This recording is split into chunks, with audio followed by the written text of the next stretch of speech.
ये कहानी एक जंगल की है जहाँ पर ठंडी का मौसम आ गया होता है। हर तरफ बर्फबारी हो रही होती है। पक्षियों, मैं बहुत ज्यादा ही खुश हूँ कि ठंडी का मौसम आते ही हमारे अनार के पेड़ों पर अनार भी आ गए हैं। अब मजे से खाएंगे हम अनार। हाँ कल्लू कौवे, इस बात की खुशी तो मुझे भी बहुत ज्यादा है। बस यही सब बातें चल रही होती हैं कि वहाँ पर मिट्ठू महाराज आ जाते हैं।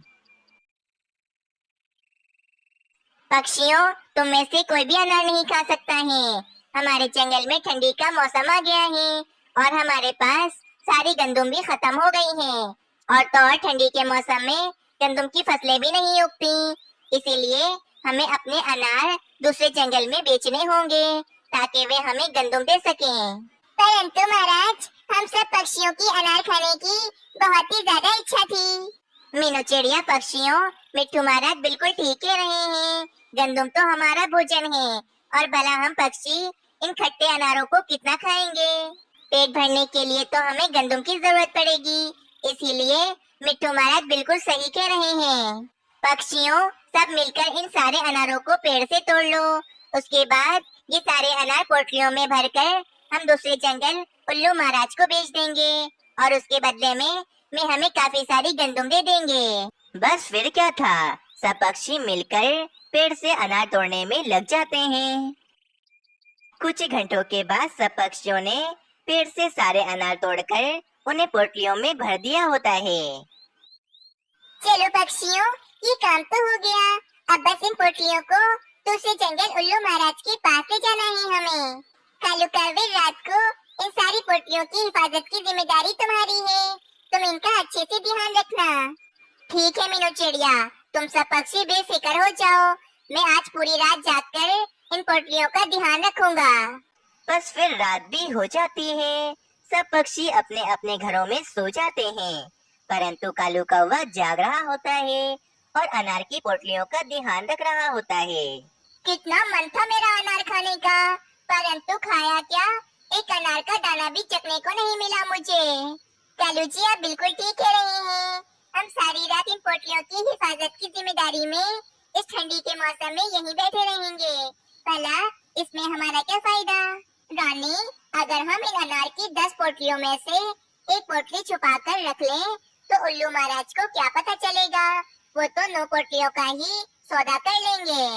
परंतु कालू जी, अगर मिट्टू महाराज ने उल्लू महाराज से 10 पोटलियों के सौदे की बात की हुई तो हम तो पकड़े जाएंगे फिर। नहीं नहीं रानी, ऐसा कुछ नहीं होगा। चलो एक पोटली हम अपने घर में ही छुपा कर रख देते हैं। बस फिर कालू कौवा और रानी कौवी उन सभी पोटलियों में से एक पोटली अपने घोंसले में छुपा लेते हैं। अगली सुबह हो जाती है। कालू कौवा और मीनू चिड़िया सारी पोटलियों को एक ठेले पर रखकर दूसरे जंगल ले जाते हैं। उल्लू महाराज, ये देखें, हमारे अनार कितने ज्यादा ताजा हैं और तो और ये खाने में बहुत ज्यादा मीठे और खट्टे हैं। आप इन्हें खरीद कर हमें इसके बदले में गंदम की पोटलियां दे दें। उल्लू महाराज बहुत ज्यादा ही शातिर होते हैं और वे सभी अनार की पोटलियों को देखकर मन ही मन सोचने लगते हैं। अरे वाह, ये अनार तो बहुत ही अच्छी नस्ल के लग रहे हैं। ऐसे अनार तो किसी किसी जंगल में पाए जाते हैं। महंगे और नायाब अनार हैं ये। परंतु ये पक्षी तो बहुत बेवकूफ हैं जो ये इतने नायाब अनार मुझे बेचने को आ गए हैं। पक्षियों, मैंने देख लिए हैं ये अनार, कोई इतने भी ज्यादा खास नहीं, परंतु मैं इन्हें सिर्फ मिट्ठू महाराज के लिए खरीद रहा हूँ। वो मेरे बहुत ही पुराने और अच्छे दोस्त हैं। देखो भाई, इन 10 अनार की पोटलियों के बदले में मैं सिर्फ तुम्हें 5 गंदुम की पोटलियां ही दे सकता हूँ। 5 गंदुम की पोटलियां? परंतु उल्लू महाराज, ये तो आप बहुत ही ज्यादा कम दे रहे हैं। मीनू चिड़िया, ये भी मैं तुम्हें ज्यादा दे रहा हूँ। तुम्हारे बेकार अनार की यही कीमत है। लेकिन पहले मैं ये पोटलियां तो गिन लूं, कहीं ये 10 से कम तो नहीं है ना। ये बात सुनकर तो कालू कौवा काफी ज्यादा परेशान हो जाता है। फिर उल्लू महाराज उन पोटलियों को गिनने लगते हैं। धोखेबाज हो तुम सब पक्षी। तुम दोनों मुझे 10 अनार की पोटलियों का कहकर मुझे 9 अनार की पोटलियां बेच रहे थे और गंदम की 10 पोटलियां मुझसे मांग रहे थे। वो तो अच्छा हुआ कि मैंने गिन लिया, वरना बैठे बिठाए मुझे एक पोटली का चूना लग जाता। मुझे नहीं पता उल्लू महाराज कि ये 10 पोटलियों के बजाय 9 पोटलियां कैसे हैं। हमें तो खुद नहीं पता था। कालू कौवे, अब तुम ही बताओ मुझे कि एक पोटली कहाँ चली गई। हम सब पक्षियों ने कल मिलकर 10 पोटलियां बनाई थी, तो फिर एक पोटली कहाँ चली गई। मीनू चिड़िया, मैं तुम जैसे गरीब पक्षियों को बहुत जानता हूँ कि तुम गरीब पक्षी हम अमीर पक्षियों को कैसे लूटते हो, परंतु मैं बहुत ज्यादा ही अक्लमंद हूँ। अब मैं तुम्हें इसकी सजा जरूर दूंगा, और तुम्हारी सजा यही है कि अब से ये 9 अनार की पोटलियां भी मेरी, और मैं तुम्हें इसके बदले में कुछ भी नहीं दूंगा। बड़े आए मुझे बेवकूफ बनाने वाले। अब मैं भी देखता हूँ कि ये 9 अनार की पोटलियां तुम अपने जंगल वापस कैसे ले जाते हो। अरे भाई, ऐसे कैसे उल्लू महाराज, ये तो सरासर नाइंसाफी है बिल्कुल। मैंने कहा ना कि हमें इसके बारे में कुछ नहीं पता था। अगर आपको ये अनार नहीं खरीदने हैं तो आप साफ मना कर दें, हम किसी दूसरे जंगल के महाराज को भेज देंगे। सैनिकों, इन दुष्ट और धोखेबाज पक्षियों को मेरे जंगल से बाहर निकाल दो। फिर फौरन एक सैनिक आकर मीनू चिड़िया और कालू कौवे को पकड़कर वहाँ से ले जाता है। कैसा मैंने बेवकूफ बनाया उन मूर्ख पक्षियों को। ना ही उनको गंदुम दी, ना ही कुछ और उनके बड़े बड़े अनार मैंने हथियार लिए हैं। वहीं दूसरी तरफ सब पक्षी कालू कौवे को बहुत बातें सुना रहे होते हैं। कालू कौवे, तुमने हम पक्षियों के साथ बहुत बुरा किया है। क्या जरूरत थी उन पोटलियों में से एक पोटली चुराने की। पक्षियों, मेरा बहुत मन था अनार खाने का, बस इसीलिए मैंने एक पोटली अपने पास रख ली थी। मुझे क्या पता था कि उल्लू महाराज हमारे साथ इतना बुरा करेंगे। माना कि पक्षियों कि कालू कौवे ने एक पोटली चुराकर बिल्कुल अच्छा नहीं किया, परंतु उल्लू महाराज को तो देखो, उन्होंने हमारे साथ कितना ज्यादा गलत किया है। हमें कितनी आसानी से बेवकूफ बनाकर हमारी सारी पोटलियां हमसे छीन ली हैं। बस यही सब बातें चल रही होती हैं कि कबूतर पड़ोस के जंगल से अपने जंगल में वापस आ जाता है और पक्षियों से कहता है, अरे पक्षियों, ये अपने सामने अनार की पोटली रखकर आराम से अनार खा रहे हो, मुझे भी खिलाओ अनार। कबूतर भाई, हम सब पक्षी बहुत ज्यादा ही परेशान हैं। हमारे साथ दूसरे जंगल के महाराज ने बहुत ही बुरा किया है। फिर मीनू चिड़िया उल्लू महाराज की सारी बात कबूतर को बताती है। मीनू चिड़िया, वे उल्लू महाराज को मैं बहुत अच्छी तरह से जानता हूँ। वे बहुत ज्यादा ही शातिर हैं। तुम सबके ये अनार तो मुझे बहुत ज्यादा ही महंगे और अच्छी नस्ल के लग रहे हैं। ऐसे अनार तो किसी भी जंगल में नहीं पाए जाते। यकीनन उल्लू महाराज ने इतने अच्छे अनार देखकर तुम सब पक्षियों को बेवकूफ बनाया है। परंतु कबूतर, वे उल्लू महाराज तो हमारे अनार को खराब कर रहा था। अरे यही तो उसकी शातिरगिरी है। वे अच्छी चीज को खराब कहकर उसी चीज को हथिया लेता है। मतलब कबूतर भाई, हमारे अच्छे अनार के बदले में उल्लू महाराज को हमें 10 गंदम की पोटलियां देनी चाहिए थी। हाय रे, हम पक्षियों को पहली बार किसी ने इतनी बुरी तरह से बेवकूफ बनाया है। अब तो हमारे पास खाने को एक दाना भी भोजन नहीं बचा है। मीनू चिड़िया, तुम चलो मेरे साथ, और कालू कौवे तुम भी मेरे साथ चलो। अभी उस उल्लू महाराज को हम सबक सिखाते हैं चलकर। फिर वे कबूतर सब पक्षियों को अपना उपाय बताने लगता है। फिर मीनू चिड़िया, कालू कौवा और कबूतर अपनी आखिरी अनार की पोटली लेकर उल्लू महाराज के पास चले जाते हैं। तुम सब फिर से आ गए यहाँ पर। कहा ना एक बार कि नहीं मिलेगी गंदुम, चले जाओ यहाँ से तुम सब। उल्लू महाराज, हम पक्षियों से बहुत बड़ी गलती हो गई थी, जिसकी आपने हमें गंदुम न देने की अच्छी सजा दी है। परंतु ये देखें, मैं ये एक अनार की पोटली लाया हूँ, और मैं जानता हूँ कि ये अनार बहुत ही ज्यादा अच्छे हैं। ये एक पोटली तो सिर्फ मैं आपको दिखाने के लिए लाया हूँ। हमारे पास ऐसे बहुत सारे अनार हैं जो हमारे जंगल में लगे हुए हैं। क्या मतलब तुम्हारे जंगल में ऐसे और भी बहुत ज्यादा अनार लगे हुए हैं? हाँ उल्लू महाराज, हमारे पास ऐसी 20 अनार की पोटलियाँ और हैं जो हम आपको बेचना चाहते हैं। परंतु 20 अनार की पोटलियों के बदले में हम पूरी 10 गंदम की पोटलियाँ लेंगे आपसे। 20 अनार की पोटलियों का सुनकर तो उल्लू महाराज सोचते हैं, अगर 20 अनार की पोटलियाँ और मिल जाएंगी तो मेरा बहुत बड़ा फायदा हो जाएगा। मैं इन दुष्ट पक्षियों को 10 गंदम की पोटलियां दे देता हूँ। मेरा ज्यादा नुकसान नहीं है, बल्कि फायदा ही फायदा है मेरा। ठीक है कबूतर, मुझे ये सौदा पक्का है। तुम जल्दी से लाकर मुझे 20 अनार की पोटलियां दे दो। ठीक है उल्लू महाराज, परंतु मेरी एक शर्त है। इस बार पहले 10 गंदम की पोटलियां हम अपने जंगल ले जाएंगे, फिर ही हम 20 अनार की पोटलियां आपको लाकर देंगे। हाँ भाई हाँ, मुझे सौदा कबूल है। बस जल्दी से मुझे 20 अनार की पोटलियां लाकर दे दो। और फिर मीनू चिड़िया, कालू कौवा और कबूतर 10 गंदम की पोटलियां अपने जंगल ले जाते हैं। हमने उल्लू महाराज को कितनी ही आसानी से बेवकूफ बना दिया है। सब पक्षी बहुत ज्यादा ही खुश हो जाते हैं और अब उनके जंगल में भोजन की कोई कमी ना थी। दूसरी तरफ उल्लू महाराज तो बस इंतजार करते ही रह जाते हैं, परंतु उनकी 20 अनार की पोटलियां तो अभी तक कोई भी पक्षी नहीं लेकर आया।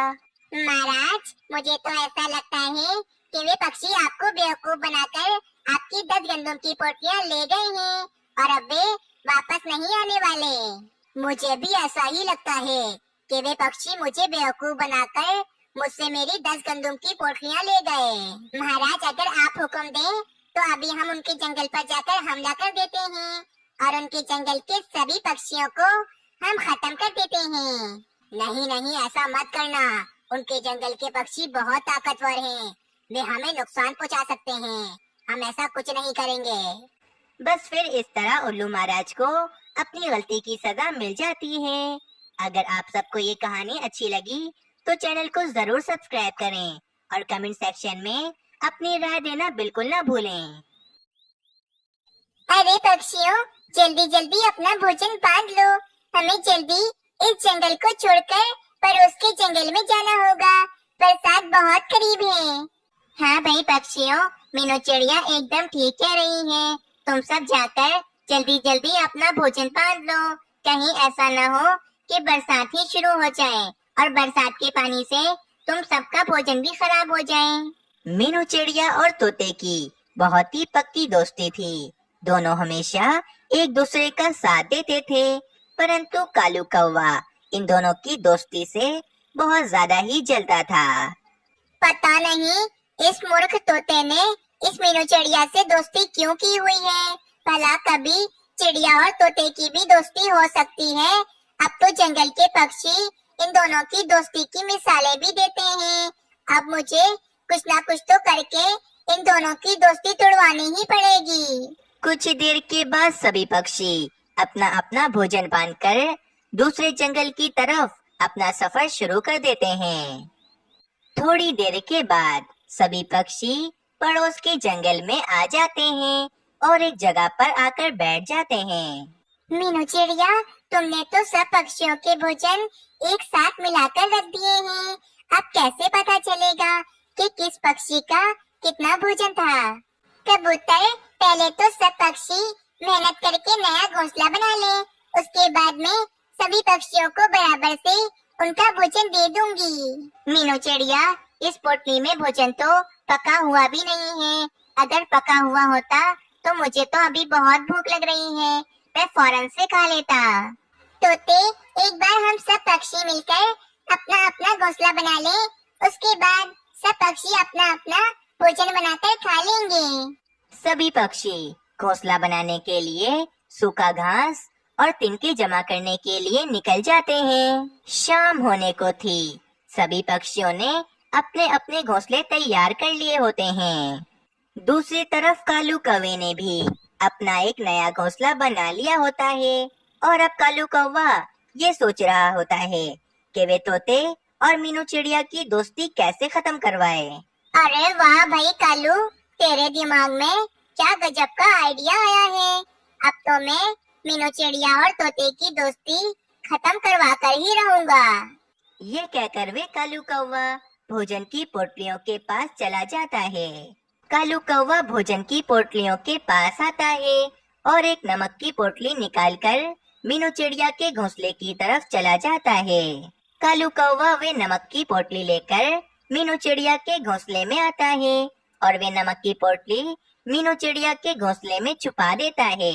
उस समय मीनू चिड़िया अपने घोंसले में नहीं होती है। अब देखो मेरा कमाल, मैं मीनू चिड़िया और तोते की दोस्ती कैसे खत्म करवाता हूँ। ये कहकर वे कालू कौवा सभी पक्षियों के पास चला जाता है। मीनू चिड़िया, मुझे बहुत तेज भूख लग रही है। तुम तो बहुत ज्यादा ही स्वादिष्ट खाना बनाती हो। आज तुम हम सब पक्षियों के लिए बहुत ही स्वादिष्ट सा खाना बना लो।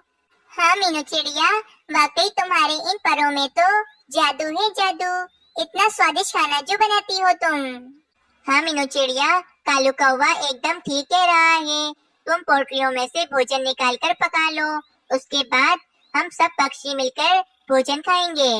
एक काम करो, तुम पास ही पड़ी लकड़ियों में आग लगाओ, जब तक मैं भोजन की पोटलियां लेकर आता हूँ।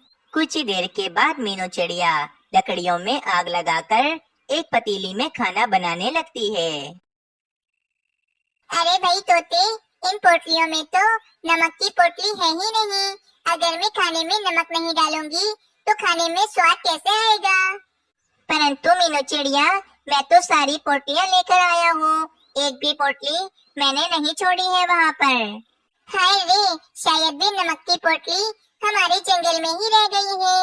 और तो और नमक के बिना तो खाने में बिल्कुल भी स्वाद नहीं आएगा। तुम पक्षियों में से कोई एक पक्षी पुराने जंगल में जाकर नमक की पोटली मेरे घोंसले से ले आओ। शायद भी नमक की पोटली मेरे घोंसले में ही होगी। अरे मीनू चिड़िया, मैं तो घोंसला बनाकर बहुत ज्यादा थक गया हूँ और अब मैं दोबारा इतना लंबा सफर करके अपने पुराने वाले जंगल में नहीं जा सकता हूँ। अरे भाई तोते, तुम ही चले जाओ ना पुराने जंगल और वहाँ से जाकर नमक की पोटली लेकर आ जाओ। वैसे भी सबसे ज्यादा भूख तो तुम्हें लग रही है। जाओ भाई, जाकर जल्दी से नमक की पोटली ले आओ, फिर जल्दी से मीनू चिड़िया खाना भी बना लेगी। हाँ तोते, कालू कौवा बिल्कुल ठीक कह रहा है। तुम ही चले जाओ और जाकर मेरे घोंसले से भी नमक की पोटली ले आओ। अरे नहीं नहीं मीनू चिड़िया, मेरे जाते ही ये सब पक्षी बिना नमक का खाना पकाकर खुद सारा खा जाएंगे और मेरे लिए एक भोजन का दाना भी नहीं बचाएंगे। इसीलिए मैं तो नहीं जाऊंगा। नहीं भाई तोते, जब तक तुम नमक लेकर नहीं आओगे कोई भी पक्षी बिना नमक का खाना नहीं खाएगा। वैसे भी देखो, खाना तो एकदम तैयार है, बस अब इस खाने में नमक डालना ही बाकी है। उसके बाद इस खाने में और भी ज्यादा स्वाद आ जाएगा। ठीक है, मैं जाता हूँ, लेकिन जब तक मैं नमक लेकर वापस नहीं आ जाता तुम में से कोई भी पक्षी ये बिना नमक का खाना नहीं खाएगा। ये कहकर वे तोता अपने पुराने वाले जंगल में नमक लेने के लिए चला जाता है और यहीं कालू कौवा मन ही मन सोच रहा होता है। इस तोते और मीनू चिड़िया को बेवकूफ बनाने में मुझे बहुत ज्यादा ही मजा आया। अब देखो आगे आगे क्या क्या होता है। तोते को गए हुए काफी ज्यादा ही देर हो जाती है। कालू कौवा मीनू चिड़िया से कहता है, मीनू चिड़िया, कितनी देर हो गई है, तोता अभी तक नमक की पोटली लेकर नहीं आया है और देखो जल्द ही रात भी होने ही वाली है। अब तो हम सब पक्षी भूख के मारे बिलक रहे हैं। हमने सुबह से कुछ नहीं खाया है। तुम एक काम करो, हम सब पक्षियों को ये बिना नमक का खाना ही खाने दो। हाँ मीनू चिड़िया, बहुत जोर से भूख लग रही है, तुम हम सब पक्षियों को ये बिना नमक का खाना खाने दो ना। मीनू चिड़िया, तुम एक काम क्यों नहीं करती, तोते का भोजन तुम अलग निकाल कर रख दो और बाकी सारा भोजन तुम हम सब पक्षियों को दे दो। हाँ मीनू चिड़िया, ये ठीक रहेगा। जब तोता आएगा तो वे अपने भोजन में नमक मिलाकर खा लेगा। अभी तो हम सब पक्षी अपना अपना भोजन खा लेते हैं। पक्षियों के ज्यादा कहने पर मीनू चिड़िया इस बात को मान लेती है और सब पक्षियों को बराबर से भोजन दे देती है और तोते का भोजन एक अलग जगह निकाल कर रख देती है। पक्षियों, तुम सब अपना अपना भोजन खा लो, परंतु मैं तो अपने दोस्त तोते के साथ ही खाऊंगी। ना जाने वे कहाँ रह गया है। जंगल में रात भी हो जाती है। सभी पक्षी तोते का इंतजार करते करते बैठे बैठे ही सो जाते हैं। लेकिन कालू कौवा जग रहा था।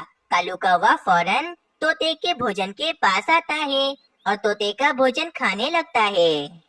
देखते ही देखते कालू कौवा तोते का सारा ही भोजन खा जाता है और वे सभी पक्षियों की तरह सोने का नाटक करने लगता है। कुछ देर के बाद जब तोता थक हार कर वापस आता है तो वे देखता है सभी पक्षी तो बैठे बैठे ही सो रहे होते हैं। अरे पक्षियों, तुम सब सो क्या रहे हो? उठो भाई, देखो मैं आ गया हूँ। तोते की आवाज सुनकर सभी पक्षी फौरन से ही उड़ जाते हैं। मीनू चिड़िया, हमारे पुराने वाले जंगल में तो कोई भी नमक की पोटली नहीं है और वहाँ पर बहुत तेज बारिश भी हो रही है। मैं तो बिला वजह उस बारिश में भीग गया। मीनू चिड़िया, छोड़ो नमक को, हम सब पक्षी बिना नमक का ही खाना खा लेते हैं। मुझे अभी बहुत जोरों से भूख लग रही है। तोते, सब पक्षी भोजन की बहुत जिद कर रहे थे, इसीलिए मैंने सभी पक्षियों को उनका भोजन दे दिया और तुम्हारे लिए मैंने अलग भोजन निकाल कर रख दिया है। चलो अब तुम आ गए हो, मैं तुम्हारे हिस्से का भोजन तुम्हें दे देती हूँ। मीनू चिड़िया ने तोते का भोजन जहाँ रखा था, मीनू चिड़िया वहाँ पर देखती है। वहाँ पर तो तोते का भोजन होता ही नहीं है, सिर्फ और सिर्फ खाली पत्ता ही रखा हुआ होता है। बाप रे बाप, मैंने इस पत्ते में तोते के लिए भोजन रखा था, ना जाने भोजन कहाँ चला गया। तोते, मीनू चिड़िया झूठ कह रही है। मीनू चिड़िया तो कभी तुम्हारी अच्छी दोस्त थी ही नहीं। मैंने अपनी आँखों से देखा है कि मीनू चिड़िया ने तुम्हारा रखा हुआ भोजन भी खुद खा लिया है। अरे नहीं नहीं कालू कौवे, मीनू चिड़िया मेरी सबसे अच्छी दोस्त है और वे ऐसा नहीं कर सकती हैं। तोते, अगर तुम्हें मेरी बात पर भरोसा नहीं है तो फिर तुम मेरे साथ चलो मीनू चिड़िया के घोंसले में। फिर कालू कौवा, मीनू चिड़िया और तोता मीनू चिड़िया के घोंसले में आते हैं और कालू कौवा मीनू चिड़िया के घोंसले से वे नमक की पोटली निकालता है। ये देखो तोते, इस मीनू चिड़िया ने ये नमक की पोटली अपने घोंसले में ही छुपाई थी और तुमसे झूठ बोलकर तुम्हें पुराने जंगल में भेज दिया और खुद तुम्हारा सारा भोजन खा गई। तोते, मेरा यकीन करो, ये कालू कौवा बिल्कुल झूठ कह रहा है। अरे मैंने तो तुम्हारा बहुत इंतजार किया, लेकिन रात काफी हो गई थी, इसीलिए मैं सो गई थी और मैंने तो तुम्हारा भोजन खाया ही नहीं है। मैंने तुम्हारा भोजन एक पत्ते में अलग निकाल कर रख दिया था, ना जाने तुम्हारा भोजन किसने खा लिया। मीनू चिड़िया, अब तुम्हारी सारी सच्चाई मेरे सामने आ गई है।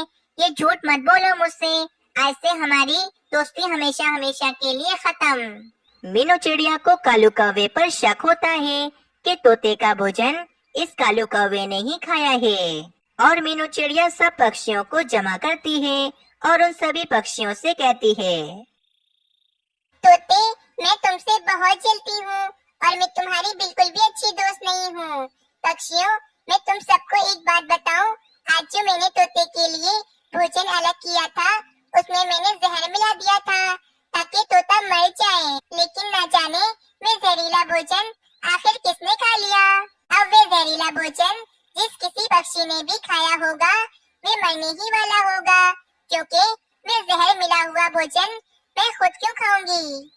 मीनू चिड़िया की ये बात सुनकर कालू कौवा बहुत ज्यादा डर जाता है और इसे चिंता में अपने पेट में दर्द महसूस होने लगता है, जबकि ये सिर्फ कालू कौवे का वहम होता है, क्योंकि मीनू चिड़िया कालू कौवे की सच्चाई सब पक्षियों के सामने लाना चाहती थी और फिर कालू कौवा सारा सच सब पक्षियों के सामने उगल देता है कि ये सब कुछ कालू कौवे ने ही किया था। अरे मीनू चिड़िया, ये तुमने क्या कर दिया? तुमने भोजन में जहर क्यों मिला दिया था? और वे तोते का भोजन तो मैंने खा लिया है, इसका मतलब मैं मरने वाला हूँ। कालू कौवे, मैंने झूठ कहा है कि मैंने तोते के भोजन में जहर मिलाया था और ये झूठ मैंने इसलिए कहा है कि मैं तुम्हारी सच्चाई सब पक्षियों के सामने लाना चाहती थी। और भला मैं अपने प्यारे दोस्त तोते के भोजन में जहर क्यों मिलाऊंगी, क्योंकि तोता तो मेरा सबसे ज्यादा अच्छा दोस्त है। तोते और सभी पक्षियों, आप सबने सुन लिया ना कि इस कालू कौवे ने क्या कहा। तोते का सारा भोजन भी इस कालू कौवे ने ही खाया है और मेरे घोंसले में छुपाई थी। मीनू चिड़िया, मुझे माफ कर दो। इस कालू कौवे के बहकावे में मैंने तुम्हारे साथ बहुत ज्यादा गलत किया है। इस कहानी से हमें ये सीख मिलती है कि हमें कभी भी झूठ नहीं बोलना चाहिए, क्योंकि झूठ कभी न कभी तो पकड़ा ही जाता है।